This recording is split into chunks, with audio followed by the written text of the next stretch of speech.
ساحله؟ آخ ناجی وظیفه داشتی میگه اینو بخور اونو بخور.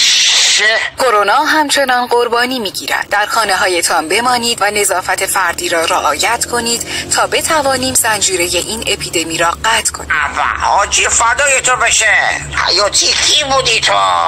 خب من دیگه باید برم. ندیدی همون چی میگفت؟ کرونا افتاده؟ خجالت بکش. لکن نقی من باید برم نساجی. پسر جون رونالدو توی قرنطینه هستش، تو که دیگه دکار ما هم نیستی که. بی تربیت. گل گفتی گل. چطور تو صبح رفتی بیرون؟ اول اینکه من مجلسی بودم، استانبول حاجی بودم، رفتم مجلس. فقط این رئیس مجلس بود که گفت تعطیله. گفتم که چرا؟ ما خبر ندادین.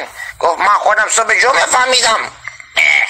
ای خدا حاجی جان. جان حاجی فدای تو بشه. با ماشین میرم بیرون آقا. سرجان شما ماشین رو بر میداری، 2 قدم اونورتر یک نفر لوکشیدی میاد برای تو سرفه میکنه، تو لپی میافته تو ماشین تو. ماشین شما سقفی نداره که. بعد بر میگردی همونو تو لپی میدی به بابای مریضه.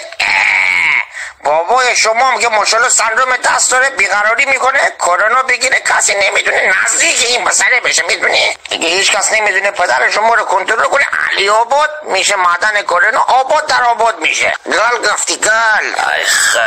ای خدا من دیگه رد دادم. هر کاری میخوای بکن، به من مربوط نیست.